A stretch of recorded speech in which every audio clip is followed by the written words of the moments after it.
Hello, and welcome back to Retrieving Sanity, your recovery-focused podcast with your host, Keegan. Today, I'm joined with a returning friend of the show, Jackie Baxter. Jackie is a breathing instructor and coach who's navigated the invisible, often gaslit trenches of long COVID. Today, we're going deeper into the soul of recovery. Here's the question that I got for you, Jackie, right off the bat. If your body is the vessel and the breath is the wind, what do you do when the wind stops blowing? And in a society addicted to more, how do we finally learn the language of enough? I wish I knew. It's tough, isn't it? I mean, I have this constant search for enough. Like, I didn't even understand the concept of enough until a few years ago. Well, probably more than a few years ago, when I got ill and had to start kind of working my way through it.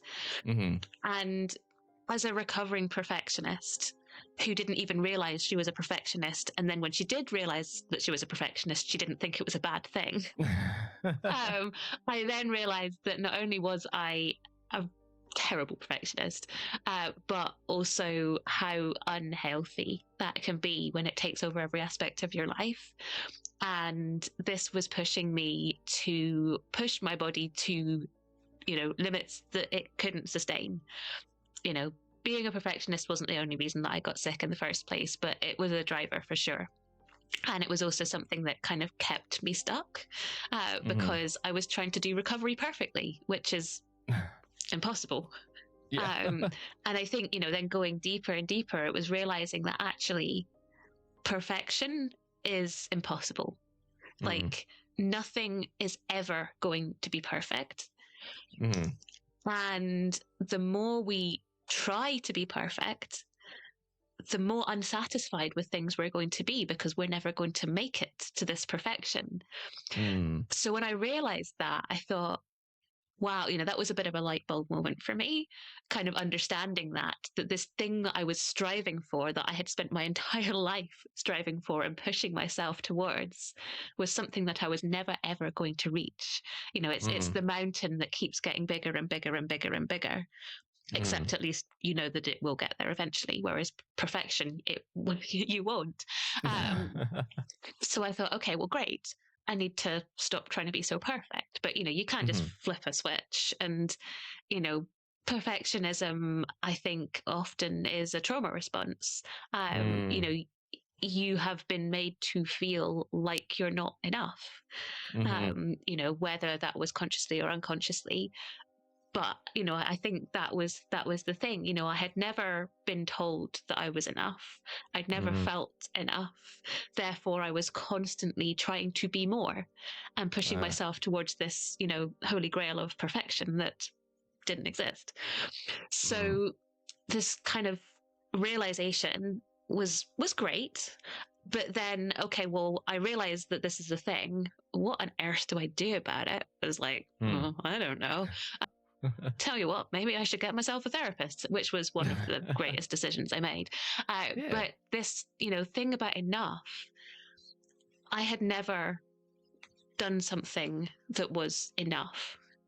I'd blown so far past enough that it was like, in the dust back there somewhere. So it was like, okay, well, what is enough? How does enough feel like? Because I realize, a long way past it, but I don't know it when I'm there. I only realize what it was when it's long gone. And this therapist that I mentioned, who is one of the most amazing people I've ever met, I asked her this. I said, what is enough? And she said, when it stops being fun. Ooh. Oh. Mic drop. Oh. So what was that switch for you? So, I mean, it wasn't easy because, when you're doing a thing, you're working on a project, you're editing a podcast episode, you're doing a painting, whatever it is that you're doing, or maybe it's work that maybe you're not enjoying that much. So you think, well, how do I know when this stops being fun? Because it's not fun to start with.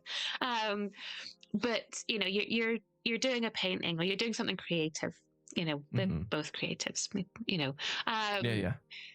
You know, that point of it stop being fun, that's where you're looking for errors. You know, you're thinking about other people rather than yourself, maybe. You know, again, you know, creativity, particularly when you're a professional. But I think even if you're not, it can come in. But I think particularly if you're a professional, you know, my background is that I'm a professional musician. You know, and I thought perfectionism made me a better musician. And, you know, on some level it maybe did, but it took over in an unhealthy way. And, you know, I think, you know, we should create for ourselves first and foremost. I think we should do everything for ourselves first and foremost. You know, coming back to the, you know, put your own oxygen mask on first. You know, I think we should always be starting from a position of ourselves. But, you know, we often, you know, in that sort of creativity or work, even, you know, any sort of work, probably we're doing it with that, the boss on our shoulder, or, you know, our audience on our shoulder, or, you know, whoever it is that's going to be consuming what you're doing. We tend to think so much more about what they think before thinking about what actually feels right. So it's that kind of like, can we start from the position of being authentically ourselves? And then, if appropriate, start to bring in, okay, right, well, you know, if I'm going to do a podcast, you know, I probably do want an audience. So it's that. I mean, I have a friend who's a book editor, and I'm writing a book.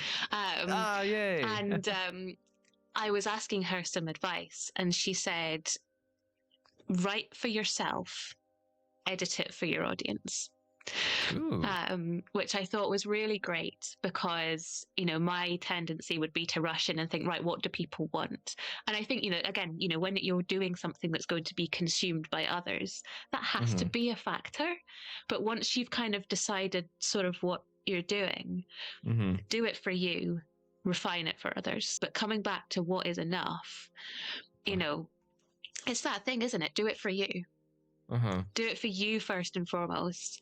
And when it stops feeling like you, or when you stop being inspired by it, or you feel like you're kind of just running the hamster wheel, or it's not being fun, you're getting frustrated with it, you know, that's the point where you're, you know, I mean, you know, put it away and go and have a cup of tea. You know, and then come back to it. And if you're still feeling that, you know, maybe it's time to let it go. So I think it's that kind of thing of, you know, what was the question? What is enough? You know, I think so much of the time we strive for more, whereas I think often what we need is less.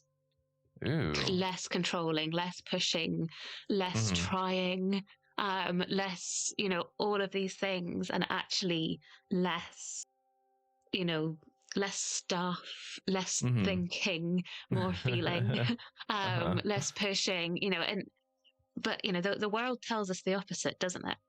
Society tells us that if you're sitting doing nothing, then you're being lazy and you should be trying harder, and, you know, all of these things. And I think it took me being sick for quite a lot of years and having to kind of, you know, fight my way out to actually realize that actually I wasn't fighting my way out. I was letting go of all of the stuff that wasn't me.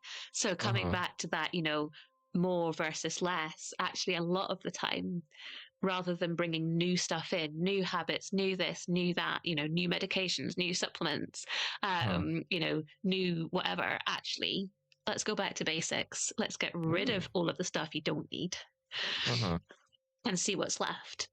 And then it may be that after that you want to, you know, spice it up a little bit, but let's let go of the crap.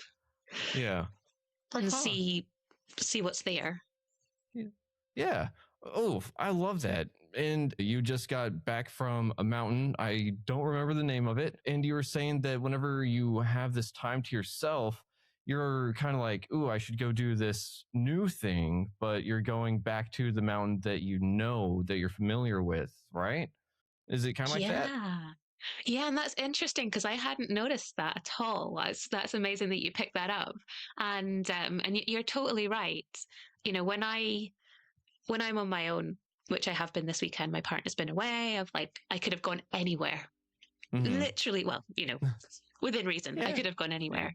Uh-huh. And you know, when the weather is good, which it was this weekend, you know, I'm hard pushed to go anywhere other than Torridon. It's one of my favorite places. It's got my favorite mountain in it, and my favorite mountain has my favorite quarry, and it has my favorite loch, and it's one of my favorite walks.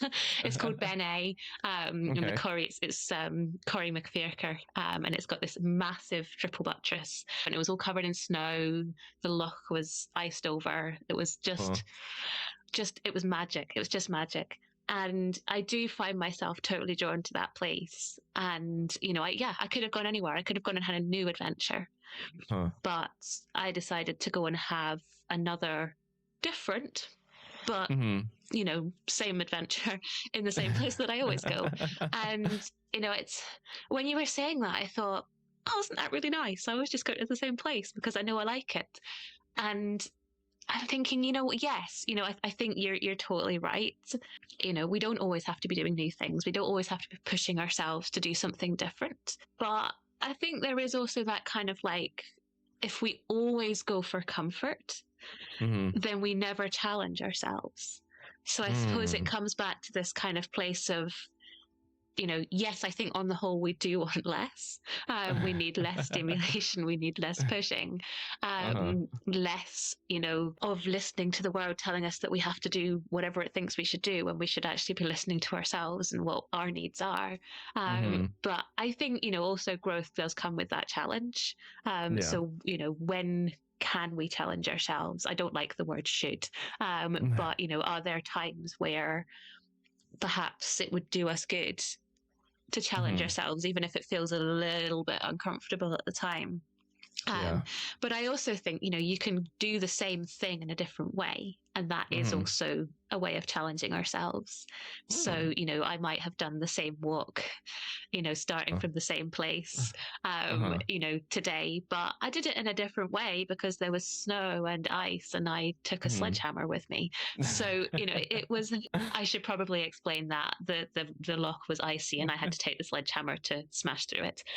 Just in case anyone is thinking that I carry sledgehammers around everywhere and that's a normal thing in Scotland. It generally isn't. So yeah, it's an interesting thing. I think, you know, my word for last year was balance. I'm not quite sure what this year's word is yet. Maybe you can help me find one. But last year was very much balance because, you know, I had come out of 3 and a bit years of being ill with long COVID where, you know, I couldn't do the things I wanted to do. Yeah. And it sucked and I couldn't push myself. You know, it was very much, you know, doing very little, you know, and, you know, there was joy, there were smiles in there, especially as things started to improve. But, you know, it was and you know, then I got into this place of great, you know, I can do all the things, everything is wonderful. Push. I need to get my fitness back. I want to do this, you know.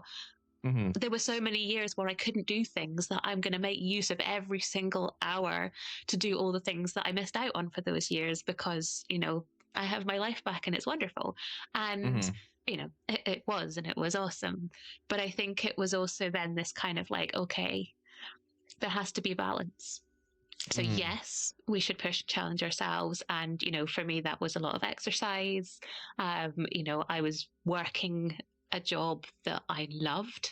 I was building my own business. I was doing the podcast. You know, I was doing all of these things. It was busy, you know, lots of exercise adventures, trips going away. You know, we bought the camper van. So it was like, you know, we were away every weekend. And it was amazing. And getting away into nature is a way that I find myself totally relaxing as well. Yeah. But it was building in that kind of balance of, you know, being away and being at home. So, you know, you know, go away for sure. You know, let's get out in the van. Let's go do all these things. But we do need a weekend occasionally where we're at home and we can do the washing and, you know, take the bins out, you know, do those sorts of things. And then, you know, the sort of work and play balance. I've never been very good at that one. So it's kind of okay, particularly when I'm doing a job that I love and I care about and is mine, there's that kind of like desire to do more and push, again. So it was okay knowing when to do things, but also when to let that go. That email doesn't matter right now. I need to turn it off. I need to put my auto response on, and I need to go away for the weekend, or I need to have a week off, or I need to not look at emails on Christmas Day. All of these sorts of things that we feel ourselves wanting to do. The balance as well between, pushing myself physically. So, really challenging myself, pushing myself, doing big days out, doing big long runs, big long cycles, massive days in the hills, great, that's awesome. But I also need to have those days where I go and sit on the beach and have a wee swim.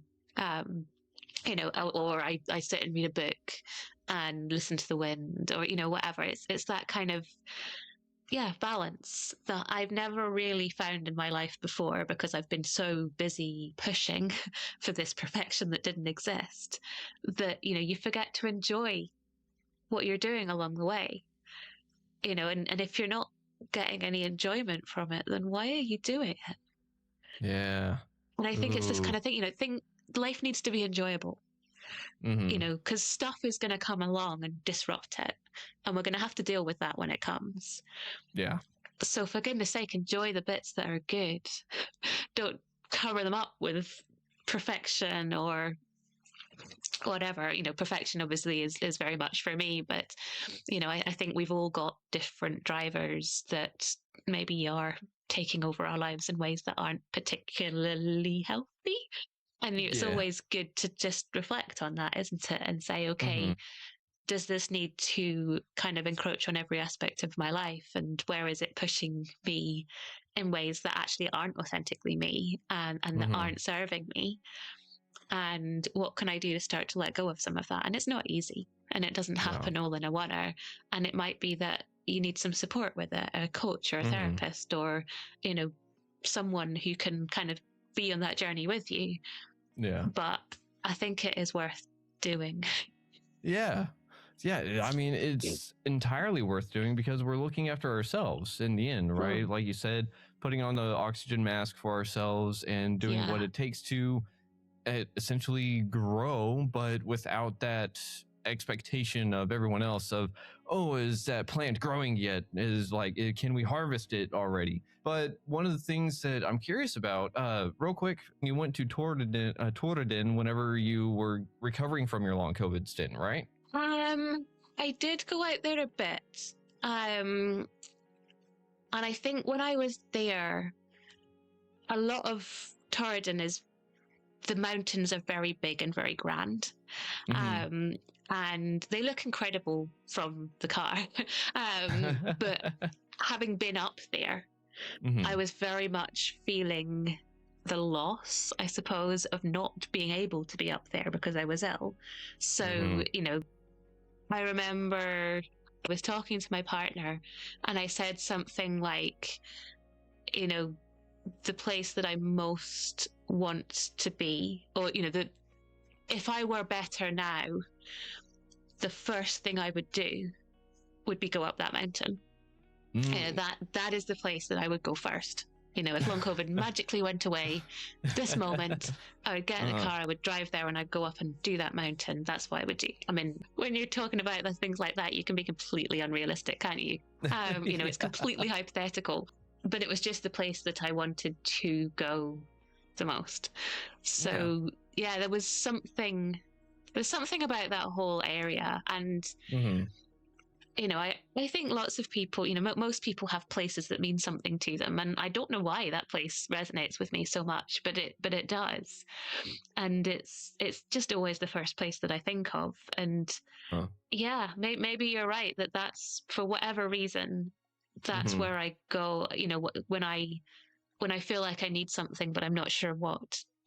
I know that I'll find it there. Yeah, it almost sounds like you're Tir Nanog of sorts, your own land of eternal youth, if you will. So we never know what's kind of influencing us. And at the same time, we kind of know what we want. And I love that you're saying that we need to do less to get more, and we need that balance. But I think that that's kind of the weird part, right? Because there's balance, and it's like, okay, well, everything looks like it's level, but the scale is still off and something still doesn't feel right. And someone I spoke to before, they said that balance is one thing and then harmony is another. And I was like, oh, well, what exactly is that? And so it's where things can be out of balance or in balance, but if they're not building on top of each other, then it's not really in harmony, because you have to do this and then it takes away from this, you know? And so we want to try to find that thing that you don't have to choose one or the other. They just kind of merge. And I think that that's the hard part, because we're all trying to live all these other people's expectations of ourselves while also trying to figure ourselves out. So do you feel like you've really got a grasp of Jackie now? Do you feel like Jackie has come to make her grand debut, like back in the past or something? Yeah, I mean, I'm closer than I was. I think it's interesting because when I was ill with long COVID, I think I most of the time believed that I would get better. There were some pretty dark times in there where, things did feel completely hopeless. But I think, they were kind of, they were dips where I would then come back to, okay, everything really sucks right now, but that person has got better. That person has got better. That person is better than they were.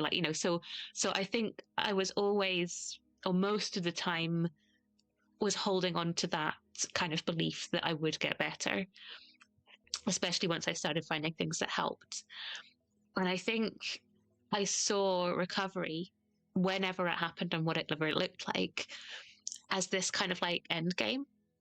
So I thought, when I'm recovered from long COVID, everything is going to be perfect. Life is going to be good. I'm going to be, kind of oven ready, and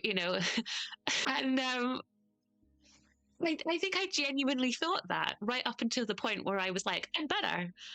And then, for a wee bit after that, I was kind of like, yeah, everything is really wonderful, because it had been so terrible for so long, and I really did feel like I smelled of roses and, rainbows everywhere. It's just amazing.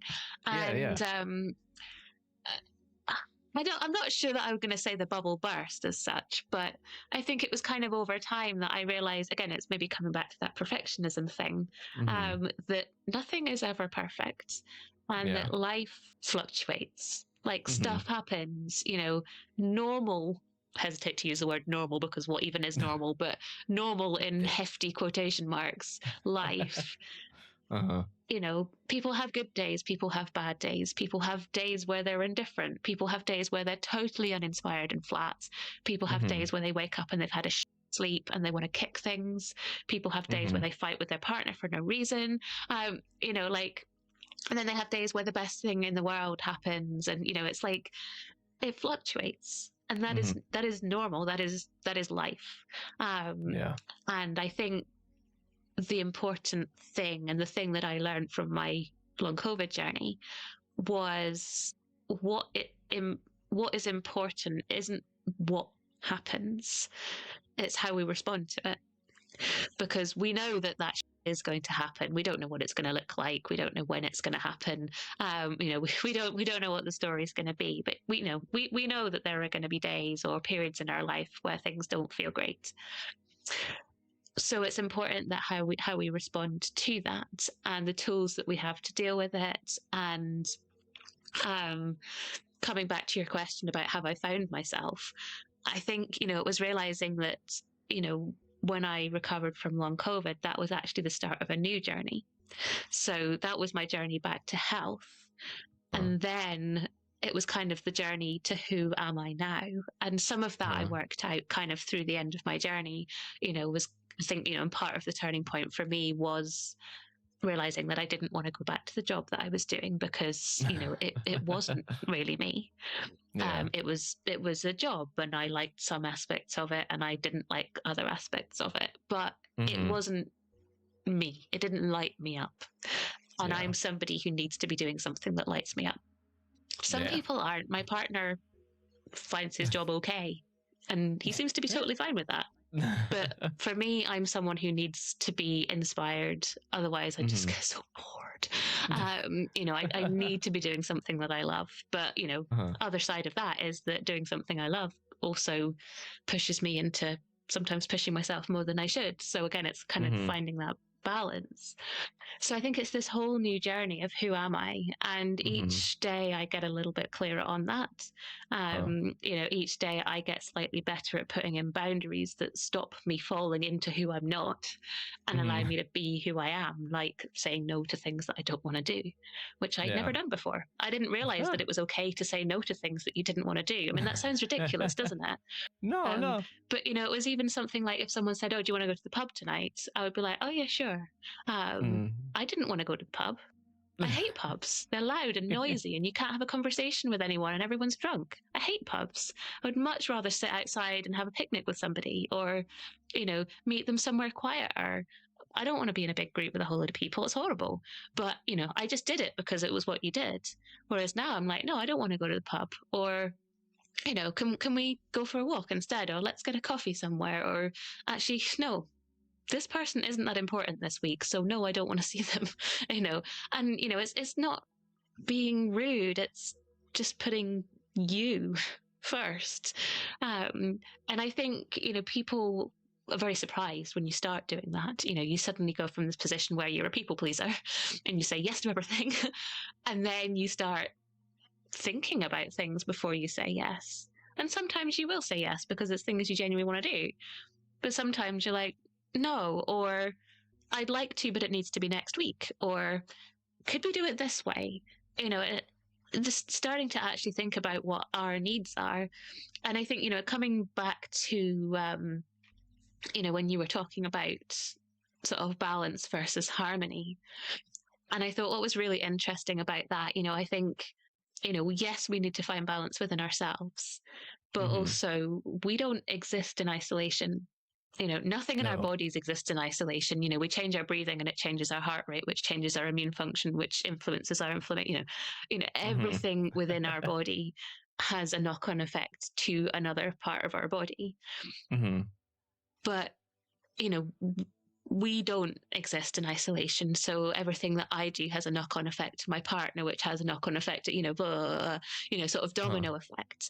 So, we can feel like, I'm really in harmony with myself, but something's really off with someone else that you're close to, and it feels off, and we can, I suppose, again, it comes back to, we can look after ourselves because that's the only thing we can do.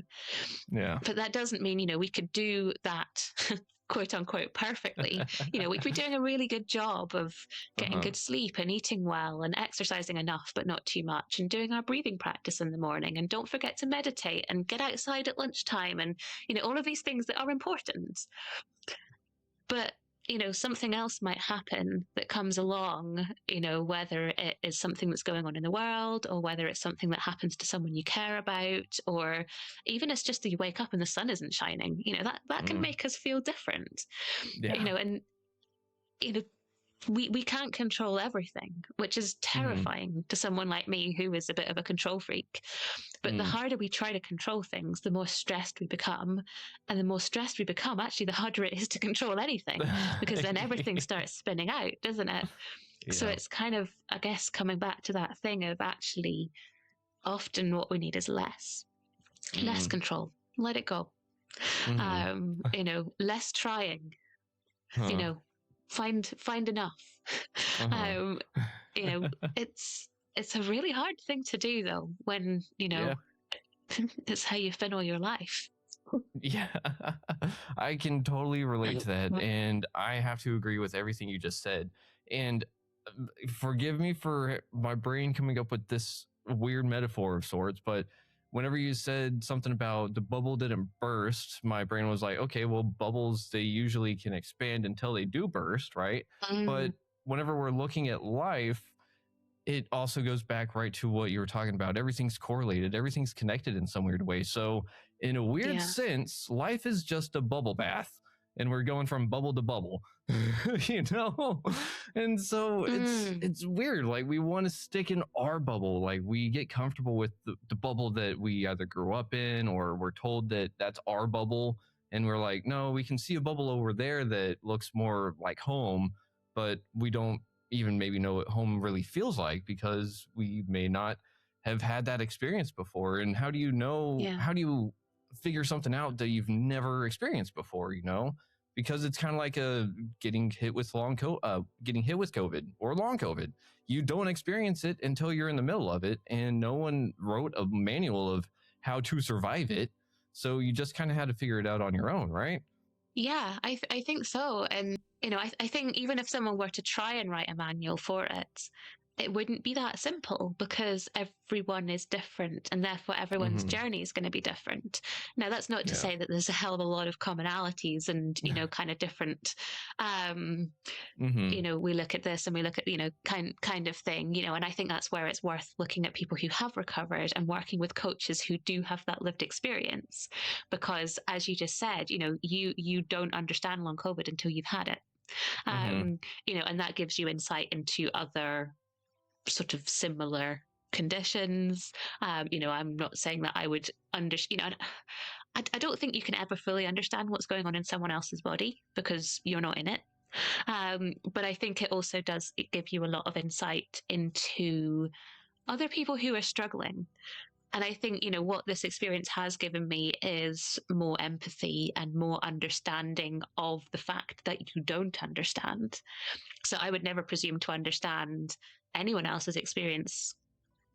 I would ask them to tell me, you know, explain to me, or, you know, but also because I'm coming from that position of having experienced it, there are certain things where they don't need to explain. So I think it's that kind of, I get it on a level. Now tell me what it is for you that I find is useful. So whenever you're dealing with your COVID and stuff and long COVID and then recovery, you were talking about having to essentially find a new identity because you're not the Jackie that you were before. And part of me wonders because a lot of us like to do comparisons, which is unfair to ourselves and others.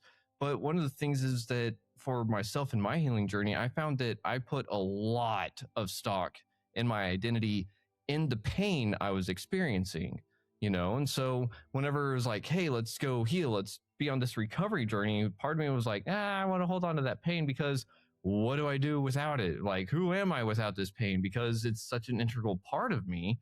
And letting that go was hard. And sometimes it still is because that pain can just be anger as well towards things that I can't control. How did you manage that kind of identity shift? What kind of parts did you find yourself stuck in that you're like, oh, that doesn't serve me anymore, I need to let it go? Yeah, it's a really interesting question. And I think, you know, actually our brains, the way that our brains are wired, we will choose familiar pain over unfamiliar pleasure.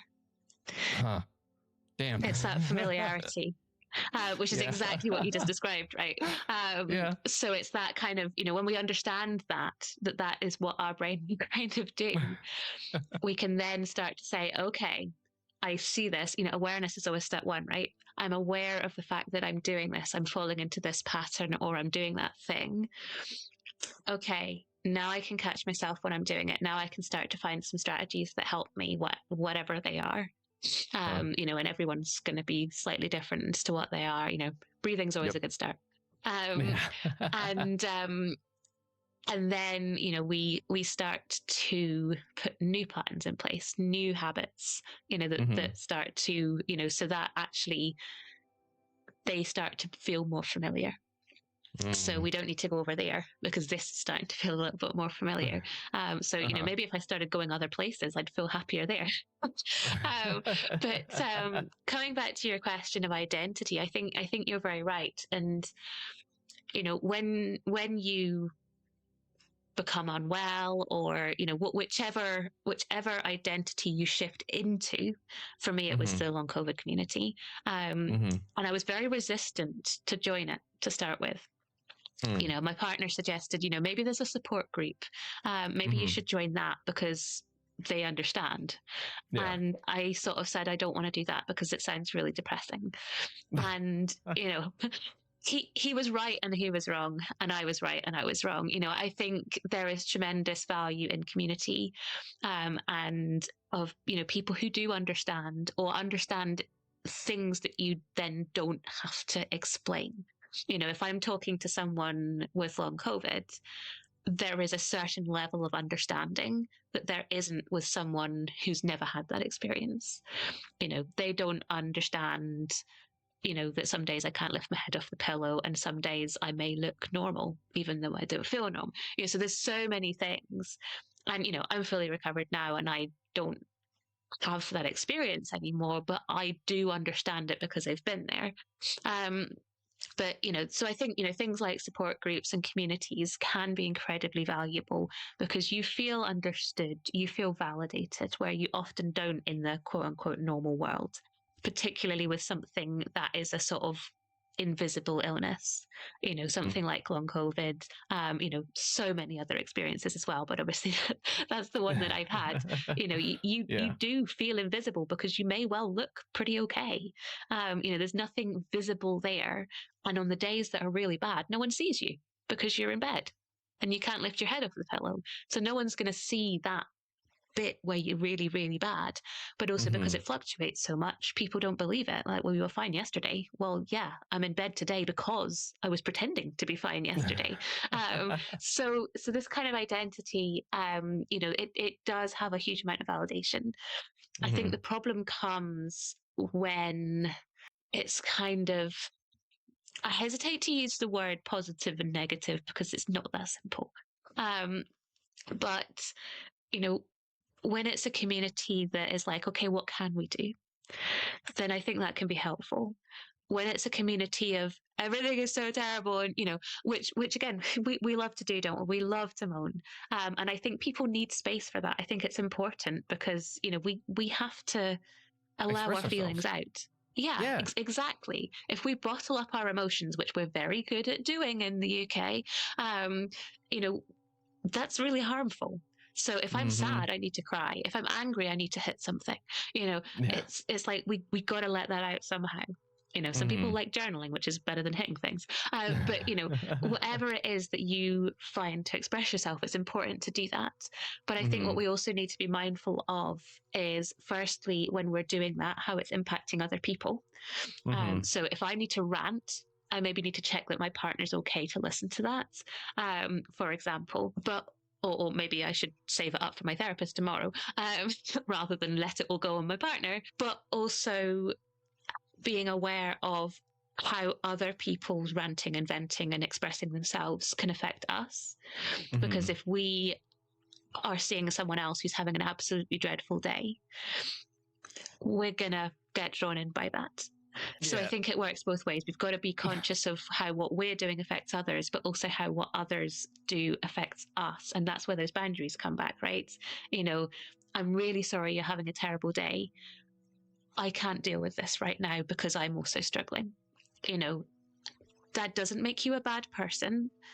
It makes you someone who's caring for yourself and actually in turn caring for them, because, you know, they're then going to feel terrible if you crash because they've, you know, put your own oxygen mask on first.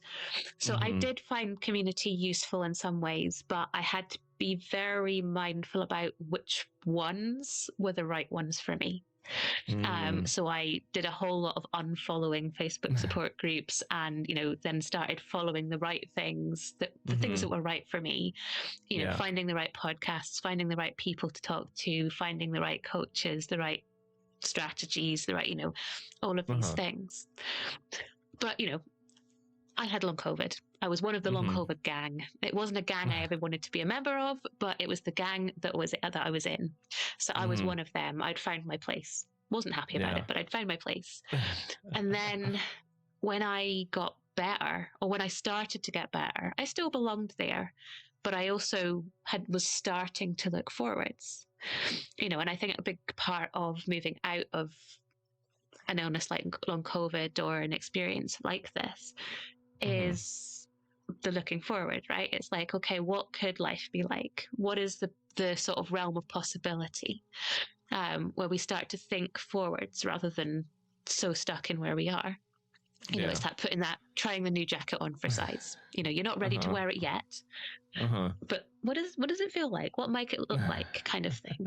And you know, when I moved out of the long COVID space and into whatever the new space was, I found that terrifying because I didn't belong anywhere. You know, I didn't belong in the long COVID space anymore because I didn't have long COVID. I was better. But I didn't feel like I belonged in the real world either, because the real world did not understand the experience that I'd had. So I felt very sort of ungrounded in terms of lost. I didn't have a tribe anymore.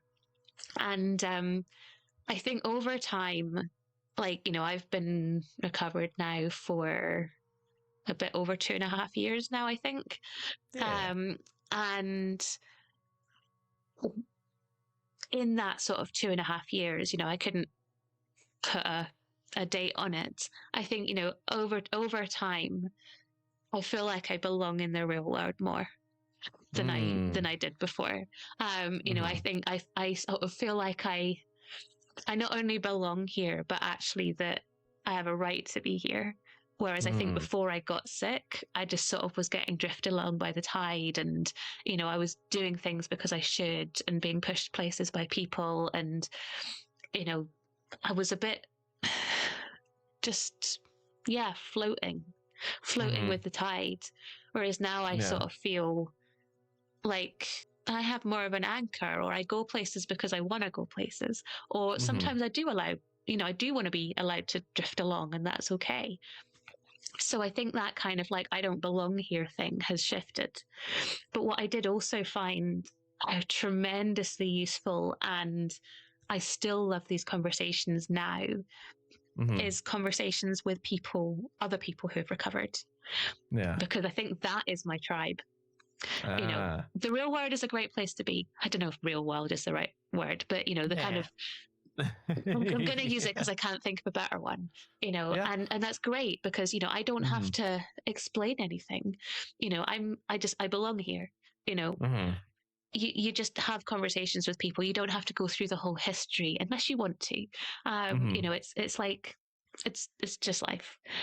Yeah. But those people who have also been through a long COVID recovery or MECFS, or, you know, something relatable, you can have those conversations with them again, where you don't have to explain anything. You don't have to worry about offending anyone. You can, you know, talk about things that you can't talk about with anyone else, because no one else has had that experience of, you know, the life before the illness, moving out of the illness, and life now. So, you know, there's that kind of other community of people who have come through it. And, you know, that's a really cool conversation to have with people. And, you know, I have it all the time on the podcast when I interview recovery stories. And, you know, it's like, you're my people, you know, and we don't need to spend all of our time together. We don't need to have big, long conversations all the time. It's just knowing that there are people out there that, like, you know, you can be like, hey, you know, you're one of me, and I'm going to go and enjoy time now with people who aren't one of me, because people are cool. Not all of them, but, you know, people I choose to spend time with are cool. But, you know, again, I guess it's that balance, isn't it? Balance between your tribe, you know, the people that just get you without a second thought, and then people who were a little bit different. And that's awesome, because, you know, if I spent all my time with myself, oh my goodness, I would drive myself insane. Like, I would hate to spend time with myself all the time, or someone who was really, really like me. It would drive me absolutely nuts. But it's really awesome to have this conversation sometimes. Whereas actually someone like my partner, who was very, very different to me, like, he's great because he grounds me. You know, he's so different to me that actually it works. Like, that whole opposites attract thing, like, I think there's something there, you know. So, you know, I mean, I think coming back to that, you know, have I found myself? I think I'm not sure anyone ever 100% does. I think it's a lifelong journey. I know myself a lot better than I ever have before. You know, I think I'm much more me than I've ever been. I'm happier and healthier, I think, than I've ever been, except for my foot. But that's work in progress. You know, that's just a normal injury that's annoying, but you know, give it another few weeks and it'll be fine. So it's that kind of yeah. You know, I'm kind of excited to see who Jackie's going to become, but you know, she's on that journey that you know everyone is, and it's exciting if we let it be, I think. Ooh, let it be. So we got to allow the journey to happen. We can't sit there and attack it. I know. I think that's the thing, isn't it? You know, it's letting go and allowing rather than pushing and forcing, which is hard. Yeah, it's really hard because we're just taught the exact opposite in growing up. You know, a lot of the time it's practice go, makes perfect. Yep. And it's something that I think a lot of us just fall into the trap of and never really see that way out. You know, I think the bubble bath just got someone threw in a bath bomb and it's all like that, just super glittery. And it's like, ah, crap, can't see past this bubble. But whoa, glitter bubbles. That sounds awesome. I want one of them. They're a little weird, let me tell you. But you should do them as podcast merch. Glitter bath bombs. That would be pretty cool. It would be pretty cool. Real quick, you still are able to be found on longcovidpodcast.com, correct? I am, awesome. Yes. So you still do your podcast, you do interviews, and you still help people do all the breath work and stuff? Absolutely, yeah. So the podcast is still going. Actually, I published episode 200 last week. Wow. So I'm not very good at patting myself on the back, but I'd quite like to put my hand up to that one. Like that felt. Heck yeah. 200 is quite a big number. So I'm still doing that. Working as a breath coach, work with people helping with the nervous system and emotional regulation. Basically, whatever you need. You know, I think, you know, what I wanted to be was what I needed. And it took me a while to find out what that was. And it's been a super exciting journey to find it. But everyone's different. And it's like, okay, let's find your path. Let's get into you and work out what you need. And that's it's just cool. It's the best job ever because you know, I get to talk to awesome people and help them. Yeah, that's awesome. And congratulations on episode 200. And here's to another 200 plus, you know, because what was it? I heard all these statistics and it was like, there's millions of podcasts out there. And they were like, but only X percent are still active. And so that dropped the number down to like in the hundreds of thousands. And it's like, only so many are past episode 100 as well. And so it's like, I think in the 1% or like 10% of all podcasts ever. So you're up there. So congratulations. That's a hard achievement to get because it's a lot of perseverance. And I mean, sometimes we have to push through even whenever it doesn't feel fun, you know, but we can't sit there and tell ourselves that it's got to be perfect. But I know that's where I started off. And boy, looking back at some of the episodes are like, why did anyone listen to this in the first place? But the other thing is, you know, they were practice for now. You wouldn't be who you are now if you hadn't have done what you did then. So, you know, I think it's like, you know, it's the same with the mistakes that we make is what makes us good. We don't, you know, we learn so well through mistakes, don't we? I think we learn better through mistakes than anything else. So, I try to look at it that way. When things go wrong, we're rehearsing for when they're going to go right. Yeah, that's a good way to put that. Because, the School of Hard Knocks is the way that I've learned the best and really understood the lessons. But sometimes I wish I didn't have to. But now I get to use that experience to help other people either get through the same thing, you know? And so you get to do the same thing with your podcast and everything, and it's just amazing work that you're doing out there. So thank you for doing all that. But real quick, Jackie, we are near the end of this episode. So do you think you're ready for our game show segment? Okay, let's do it. All right. So everyone out there and Jackie, our game today is called The Pulse and the Pause. I'm going to give Jackie two options, the pulse versus the pause. and she has about 10 seconds to pick one and give a reason why. Jackie, no depends. It's just one or the other with a reason. You ready? I'll do my best. All right. Up first, box breathing or alternate nostril breathing? Ooh, that's a hard one. It is. I'm going to go for, I would have given a different answer a few years ago, but I'm going to go for box breathing. Oh, really? Okay. Because when I was ill, it did not work for me. It was terrible, terrible, terrible. And I would not recommend box breathing to people with long COVID.